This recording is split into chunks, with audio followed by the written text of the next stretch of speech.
seat, sip some wisdom, and stay a while. This is the Prosperity Lounge, where growth gets personal.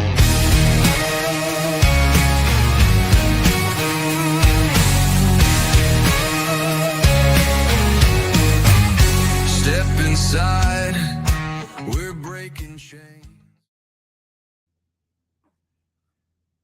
Oh, hey, I'm live. How's everybody doing? Great episode with Chris there. Just finishing up the chat. We had a lively chat on the premiere, and I appreciate you all hanging out, coming along, doing this Monday, Wednesday, Friday deal with now what we're doing. I got Chris in the green room getting ready to come on. We're going to do a live Q&A. Hopefully everybody gets in here soon. So I'm just gonna ramble for a second or two.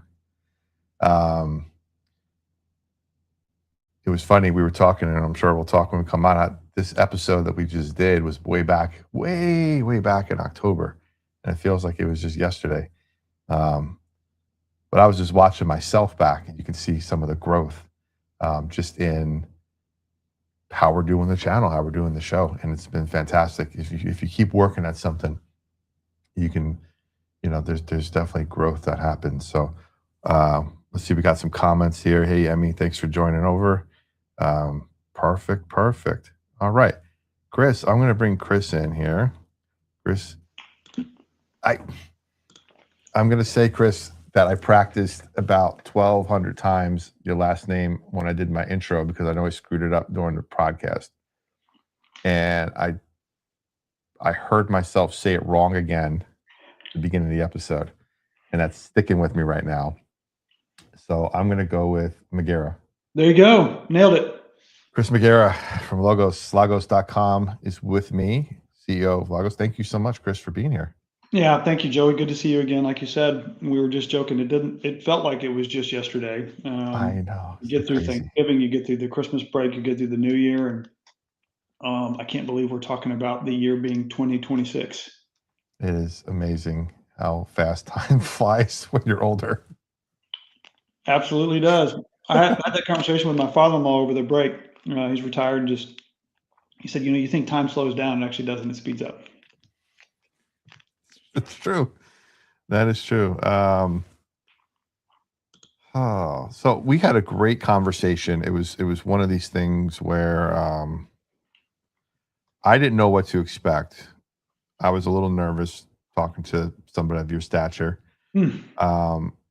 But I look back at myself and I was like, man, I didn't really look nervous, but it's one of those things where you get a little freaked out a bit.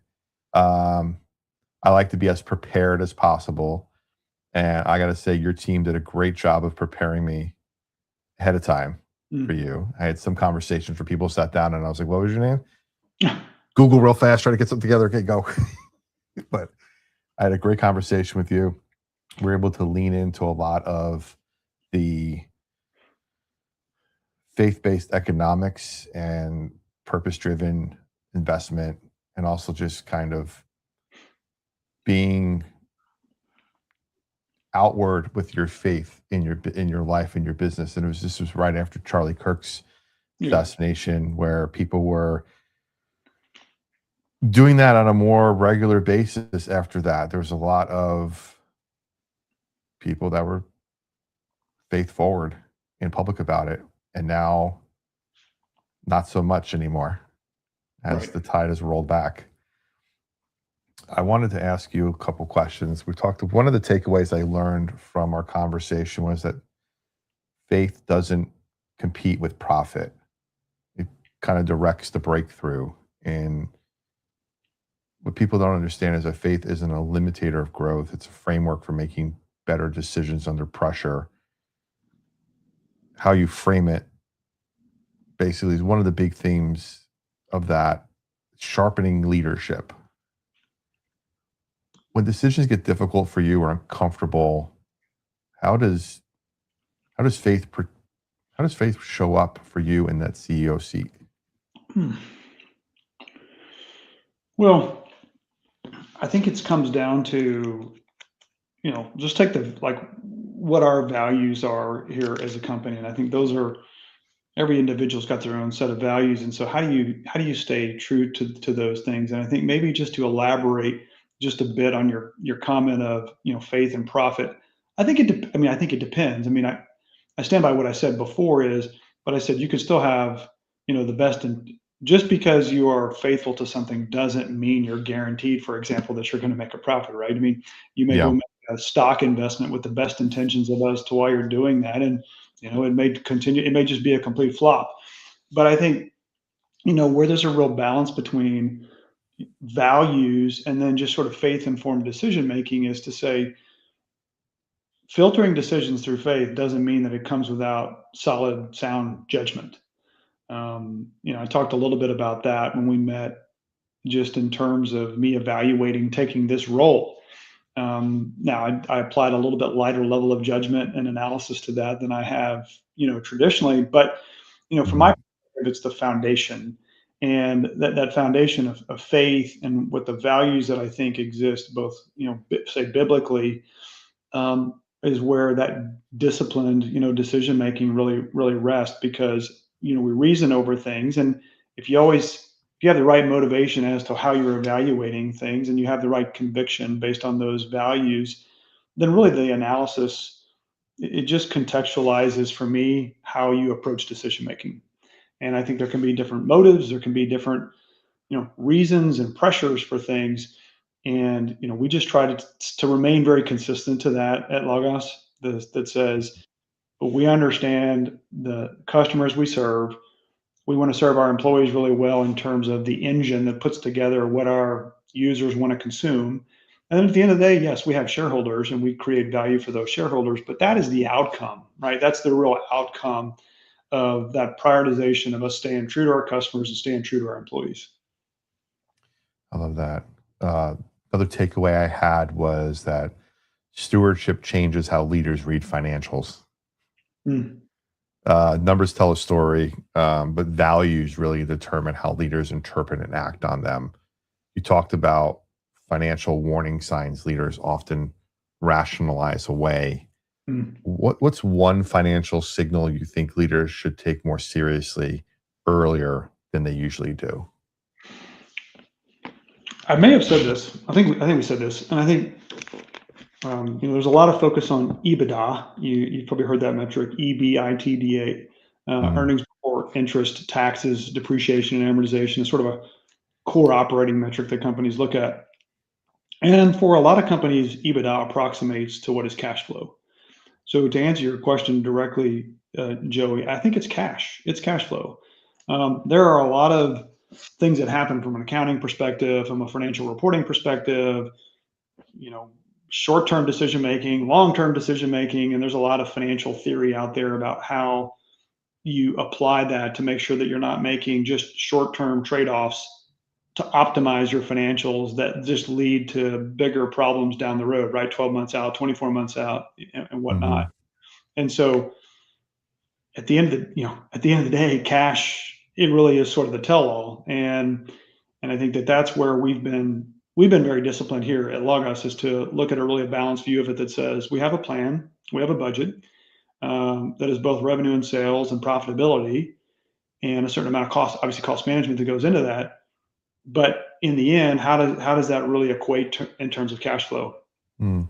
I think we spoke about this in our time together about the sort of being financially healthy and having some level of cash reserves, whether you're a business or you're an individual, because of the amount of unexpected things that can happen.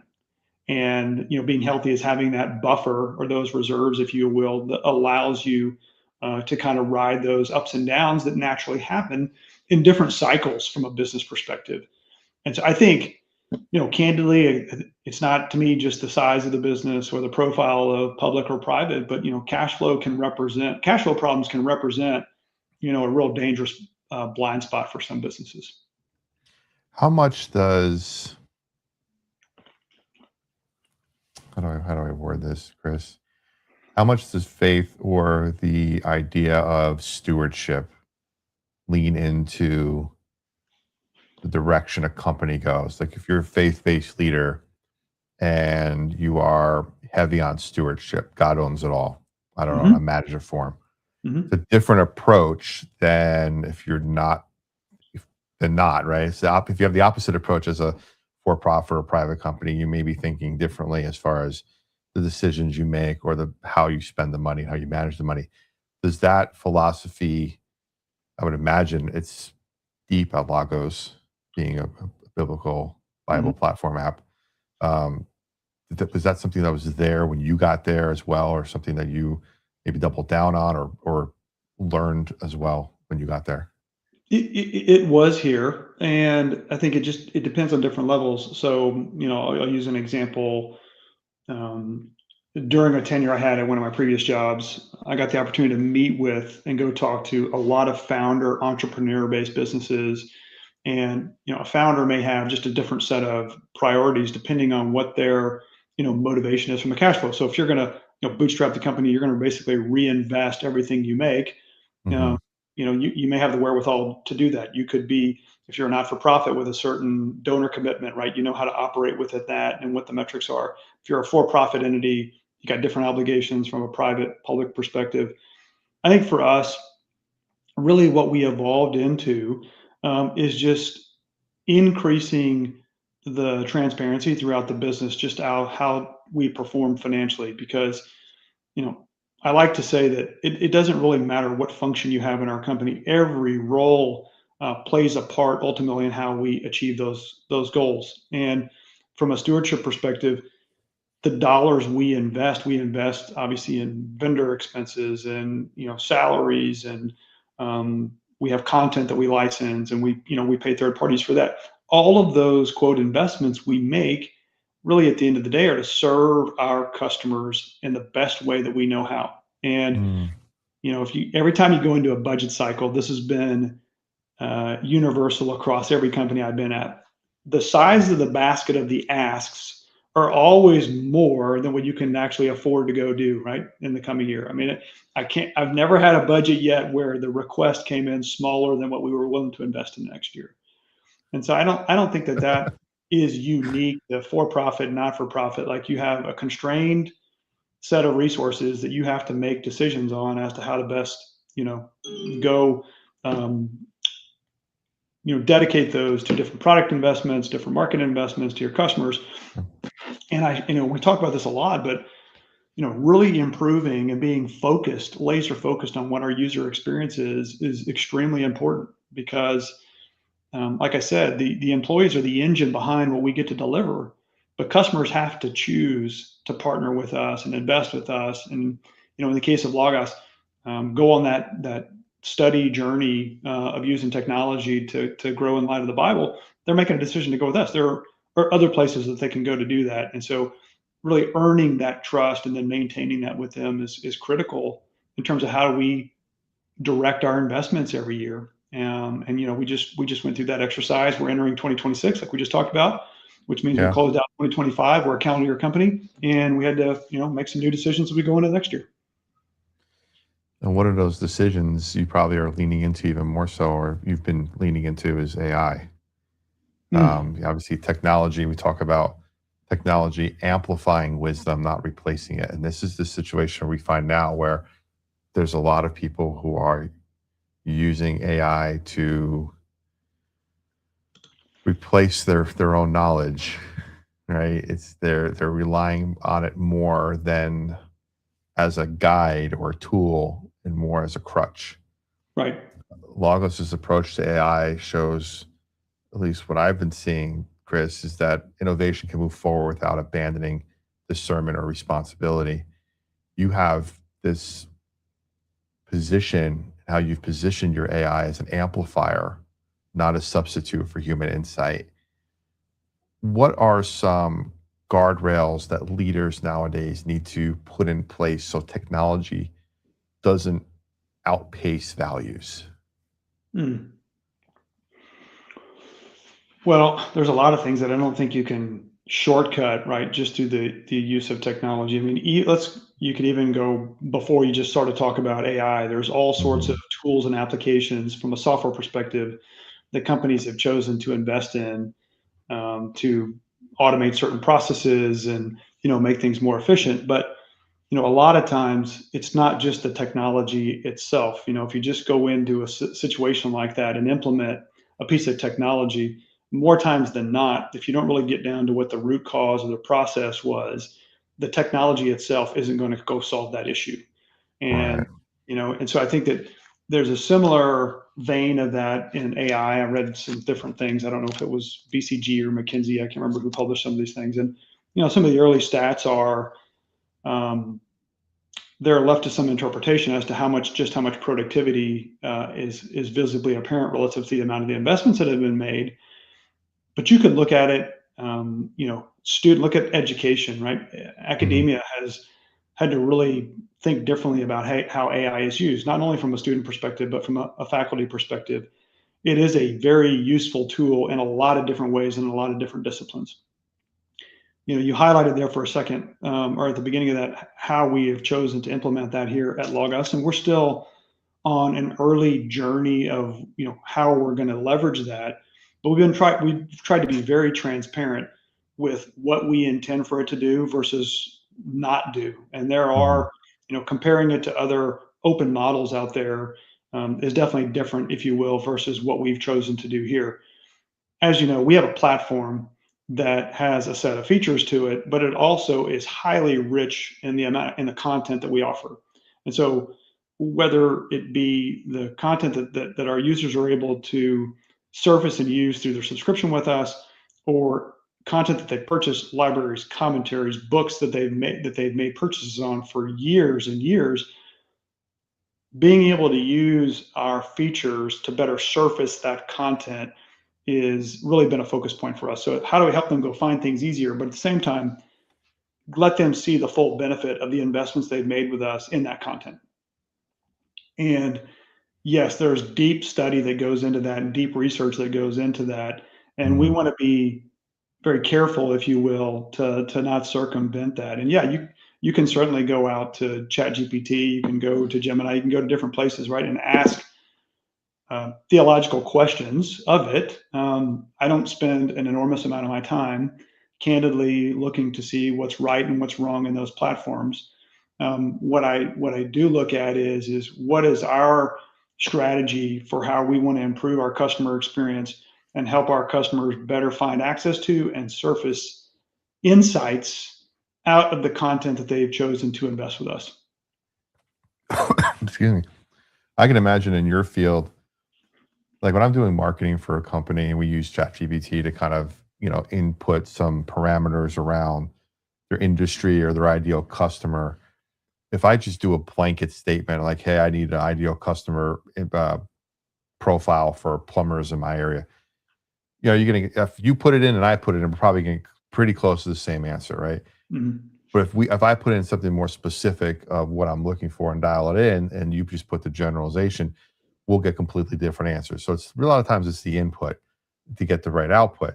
I can imagine in your industry being in the faith-based space where you're cultivating all these works of literature and the Bibles and stuff, that I know for me, Chris, when I have a question about what does this mean, like if you go to like, I'll just use the most famous one, John 3:16. Mhm. If I Google that, I'll get 12 different answers from 12 different sources, from 12 different versions and 12 different interpretations and uh, uh, transcriptions. Mhm. How does I don't want to put you on the spot, but how does Lagos rectify something like that? If I'm going to go in there and I'm going to look something up and you're in a closed system, are we cultivating everything from there and then getting it generalized? Hey, we took all the sources and this is the most likely output of what your interpretation is, or are we going to get similarities? Well, a couple things. One, we're not designing it where we want to provide an interpretation or interpret Oh, on your behalf. And there's good. still obviously a level of, we want to surface insights that come from the content that we either have available that could be purchased. So, for example, you may not necessarily own the content, but we're still going to surface that content, if it's relevant within, like you said, the ecosystem of what we offer in our store, Hmm. while at the same time being able to continue and make it easier to say that if you want to refine the scope of that content you can search, for example, maybe you want to refine it to certain authors that you put a lot of trust into, right? Because I mean, even in the Christian space, there isn't universal agreement on every single item, right? Right, right. Interpreting the Bible. And from my perspective, that's what makes biblical study so exciting and so interesting is looking at the original language and understanding the context historically and what could be meant in this language versus this, and what was the context of when that was being written. Like that's one of the fascinating things about Bible study.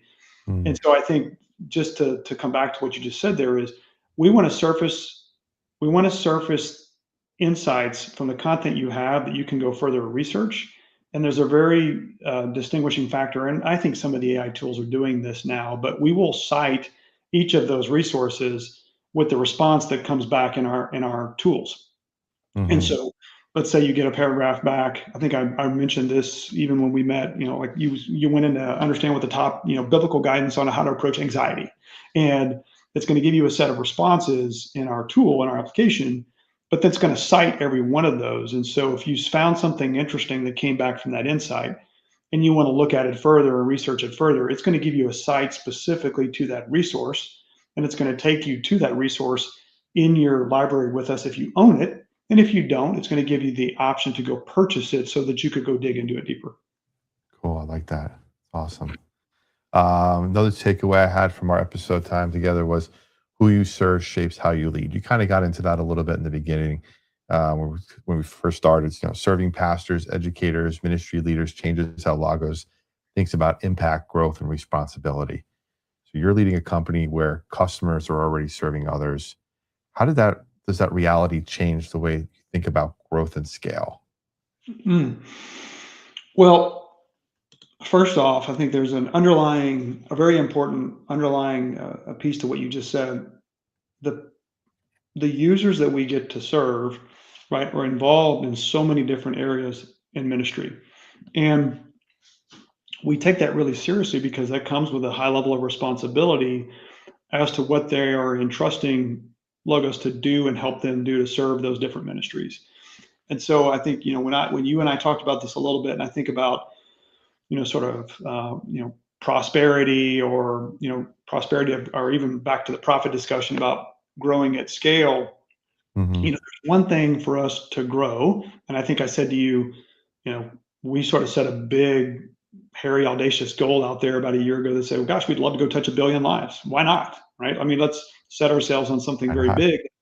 We think Yeah. we have an application and a tool that can change people's lives. And how do we leverage that technology on a much broader scale and make it more available? There's so many different ways to go serve that, depending on region and geography and advancement in these different countries and regions versus others. And so, yes, prosperity is certainly important by that. And I tried to allude to that in my comments that said, I think that if we are executing on our mission and we're doing it well, then I think financially things will take care of themselves. And that benefit will be there. And so really what it comes down to is, to come back to that, what your point about the people we serve, that they get to serve, is what's the impact?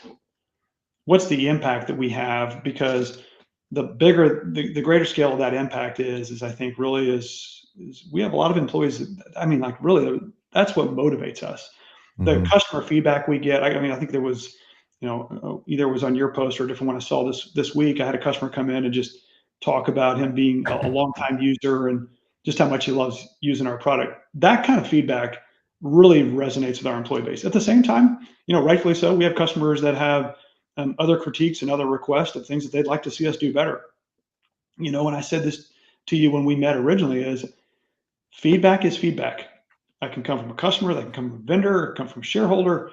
The feedback is originating for a reason. And so we got to take it seriously and really look at it and understand, what do we need to Hmm. address, how we go to market, or how we engage, commercially with the user, or how we present ourselves on the website, or how we're improving usability of the application. Like, all of those things are just relevant feedback to how we engage with our user base. Yeah,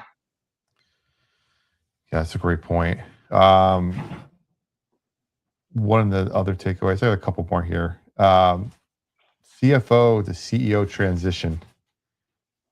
I wrote, requires discernment, not just data. Leadership at the top requires wisdom that can't be spreadsheeted. Yeah. You lived in both numbers and vision. So my main question in this takeaway was, what leadership muscle did you have to build that surprised you when you became CEO?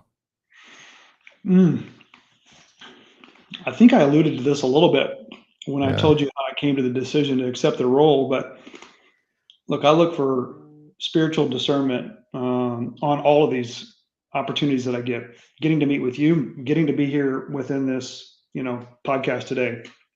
There's a level of responsibility not only in representing Logos, but also what my beliefs are. And so I think to distinguish the two of those differently, Joey, is in my comfort zone of being a CFO.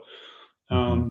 I don't want to say that I could sort of work on autopilot on some stuff from a financial perspective, but you can kind of get in the mode, right, where it's just very second nature. Analyze P&L results, look at the balance sheet, look at a 5-year plan and diagnose those things. There's a whole different level set. And I'm not saying that this wasn't important to me as a CFO, because I try to be very mindful of it. But really, every opportunity I have, every problem that we have to go challenge as a business, like, God, what am I to learn from this opportunity or this challenge? And, really at the end of it, whether it be my external feedback and the opportunity to speak externally like I get to do today, or speaking to our employee base, is like, how do I foster things in a way that we're going to help our users be more successful with us, and our employees have a better experience with us? Because those two things definitely complement each other. Mhm. You've heard the expression that culture eats strategy for breakfast. Right. And as we just rolled out 26 and we talked to our employee base about the things that we wanted to focus on this year, I want to continue to reiterate that, because that employee base, like I told you, like, that is the engine of what we build and what we deliver that allows our users to see the value of using Logos. And so, if I was to tell you there was just a pivot, it's just being much more cognizant and mindful from a faith perspective, what my faith is, to what the purpose is of what I can do with the opportunity that's been presented to me. Perfect. Love that. Got two more takeaways for you, Chris, and Okay. then I'll let you go for the evening. Okay. Number 6, purpose is proven in trade-offs, not statements. And I said mission only matters when it influences hard choices, especially when profit is on the line. But you, as I'm reading that back, there's something that you said during the conversation that was, this might have been when you were interviewing, the story about interviewing for the job, when you said something about um, mission first, profit follows, summarizing a little bit. A lot of organizations say they're purpose driven, Yeah. but what's a real world example where purpose maybe faced a harder but better decision? Well, we were talking earlier about just the difference between a not-for-profit and a for-profit. Yeah. We could debate a lot of times the decisions we make, and say, okay, well, would we just be doing that because we're trying to optimize profits, or do we think it's helping us better serve? And I touched on this a little bit. We have a set of values. We re-implemented a set of values at Logos a couple years ago that I think have been an excellent guidepost, that are guardrails, if you will, to just how we approach the job, how we approach our customer interactions. And that is: serve wholeheartedly, forge ahead, stay curious, own our impact, speak truth and love, and venture together. Mm. And if we stay true to that set of values in everything that we do, and we understand at the end of the day that we have a set of customers to serve, the financial benefits will come from us doing that well. And if we can do those things well, then I have faith that, if it's meant to be, then we're going to do well financially as well. But first and foremost, we've got to serve our customers well. So I'm going to ask a favor. Can you email me that set of those values? Because I think that's repeatable and it's something that I want to hang on my wall when I'm doing my show here and stuff. They're on my sheet right here. Yes, I have them committed to memory, but I glance at it multiple. I love that. they're amazing. Those ones you said. It's like it's so simple. It's Yeah. in theory, in just saying it out loud, right? But putting it into practice is probably something that's a little, a little difficult. But I love what you said there. That's awesome. Prosperity. Last takeaway I had before we wrap up here. Prosperity is about legacy, not just scale. True Mhm. prosperity compounds through impact, trust, and faithfulness over time. One thing that came through clearly in our conversation is how you define prosperity. Mhm. Um, how has your definition of prosperity changed as your influence has grown? As an individual or just as a company? Let's go to individual first. I said to you that, part of accepting the role was, Logos has been great to me in the roughly 3 years that I've been here as CFO, and I love working with our employees. I love to see the benefit of what we get to do with our customers. You and I had the privilege of being there on campus with Liberty and just seeing the energy and the excitement. And so, as a steward in the role that I have now, right, I take that really seriously because and again, it doesn't come down to me as an individual, but at the same time, I can make decisions or I can provide guidance or ask things that really get us off track. And so, back to my comment to you about sort of staying true to what my values are, and then really Mhm. seeking wisdom and discernment on that. That's a daily, hourly, I can't define the time frame, but it's got to happen all the time because human nature is going to be that, we think we've got this and we think we can control this, and at the end of the day, we can't.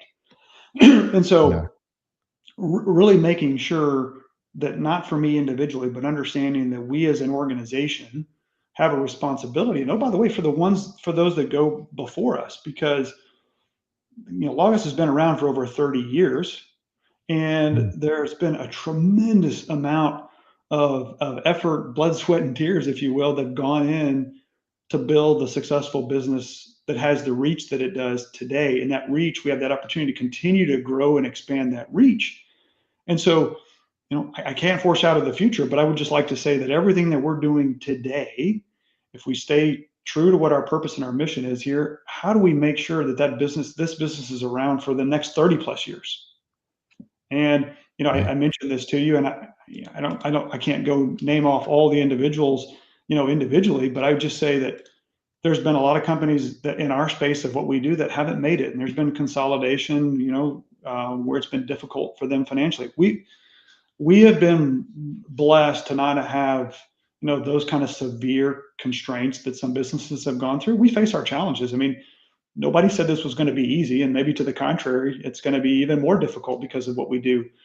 But we embrace that opportunity because we know and we see the impact that we can have. The feedback that we get, I told you, I got to meet with students when I was on campus, and just hearing some Mhm. of their experiences, and having two college students, two kids that are college students myself. That was very motivating and very invigorating to see that what we do has the impact it does. And that's why we do the hard things that we do, because we understand that it changes lives. You know, it's It has the opportunity to change lives, by exposing, yeah, giving insights into the Bible.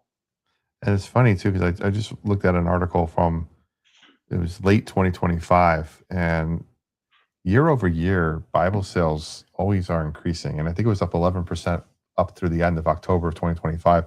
But I read something that I think even past that through now, it's just there's a hunger and a yearning, and there's a sense of um, the youth in this country, and we saw it on display at Liberty for sure.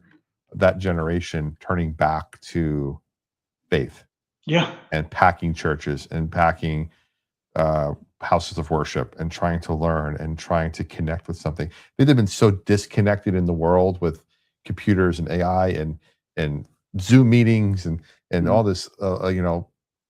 Away. We grew up in a family where we did everything together, and now everybody's together, but we're together now through technology. We're not in the same room. So trying to find something where we can be all you can find something to connect to. Mhm. I think people they're yearning for connection Mhm. and they're getting back into the churches. I went to one church recently here and started going again a little bit. And I walked in and I had to stand on the back of the church in a hallway, kind Yeah. of peeking in because every row was full. And this wasn't Christmas, by the Yeah. way. This is like October. Yeah. I'm standing there like I can't hear, but Yeah. hey, it was great to see all the young people there and just filling the rows up and just getting back to finding what virtue and value is Mhm. and starting to live their life that way. Mhm. So you guys are in the forefront of being able to provide help with that with Mhm. the platform. And I'm going to throw up on the screen here because you guys gave me an awesome QR code Oh, here good. Yeah, there you go. that I threw up here. So this is for the Lagos trial. I'm going to throw up on the screen too. I should choose my words better. I'm going to put up on the screen. I'm not going to throw up on the screen. I'm going to put up on the screen what it looks like. And basically, you're going to go here. You're going to get a 60-day free trial. That's awesome, guys. Thank you so much. 60-day free trial. You're getting everything here. And we're going down to see what you got. It looks like it's 60-day free trial. Any of your offerings, which is amazing. Why wouldn't you try the max offering? I think that's what I'm going to do. Just Good. get everything. And well, Joe, Oh, you may yeah. have direct line support to some training too. Oh, that's awesome. Yeah, that's amazing. I love all that. That's great. Yeah, I think that look, Yeah. our traditional trial runs 30 days. This is a special offer to give people 60 days.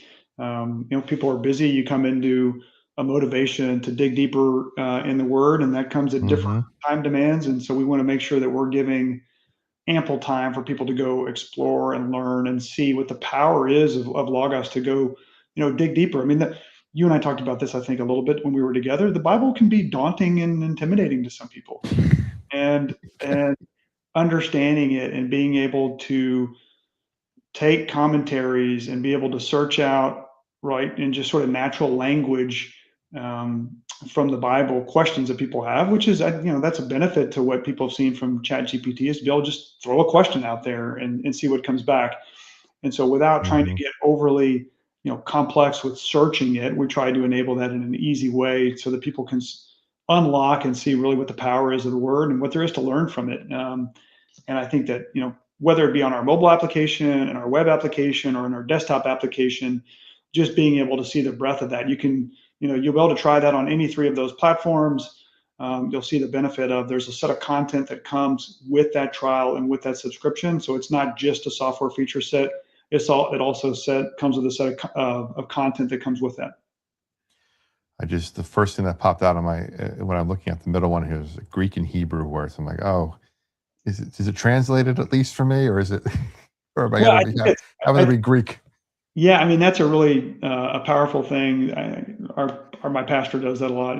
We make it really easy in Logos to do that, to basically click on a word and say, "Hey, I want to do a word study on this." And what do you think that the original language of that word meaning was? Wow, that's great. I love this. I just started, and friends of ours are in the chat right now and support the show. They gave me a read the Bible one a day for men. So it's a Yeah, daily reading, and they gave it to me a while ago, Chris. And I said, January 1st is the time I start reading. So perfect. just like everybody else, I started reading January 1st. I'm a few days in, and I was able to pick up something over at Liberty. It was this 52-week leadership book where it's one a day. I started reading it, the leadership one, and I read the synopsis and I go, oh, this is great. And then on the top, it gives you where you're supposed to go read the passage first, and then this is the synopsis. And I'm like, I got to do extra reading now because I got to go find the synopsis to read, and then I got at least the answer here, or the the summary. But being able to use that tool with the app and kind of, you know, double down on things like leadership and discipline and stewardship, and find those passages that I want to convey in my daily show when I talk about stuff, and just maybe take that passage and make it more of a non-secular version for somebody to understand that I'm not preachy or Yeah, preaching to somebody, yeah. but having that tool that you guys provide, and at least being able to have something like that for me to fall back on and learn from, it's going to be invaluable. It's going to help me grow as a person and help me grow in the offerings that I'm able to give to people. Yeah, no, Helps me I'd towards that. love to have, your audience give us a try. It's our pleasure to have the opportunity to be able to do that.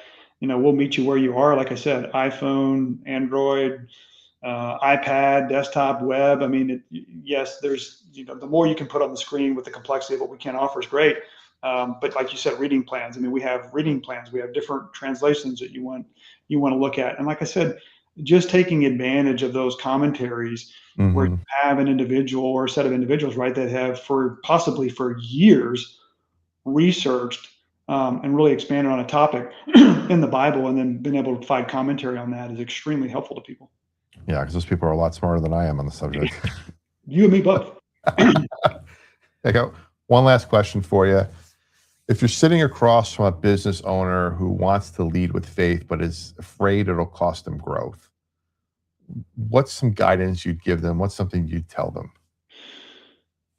I guess I'd first have to question where that fear would come from. I think success can be defined in a lot of different ways, and if we have an opportunity to serve, and I think for us at Logos, as long as God wants to continue to prosper us in that, then the growth is going to come with that. And so I think you were talking about what you were just doing with this beginning of this year, finding as you've learned, there's so many concepts and principles to take from the Bible. You could almost argue everything, right? And I Right. mean, every topic, whether it be business, family, personal, individual, mental health, physical, right? There's such a richness in what the Bible has to offer. And so being able to take that, and that's what I thought was fascinating of meeting and talking to so many of those business leaders. And when we were at Liberty, it's Hmm. just seeing how they have taken that and applied that within the businesses they have. So I'd look at it and say, there's an expression that says, God has blessed us with our grace. And then the question is, what do we do to seek his favor?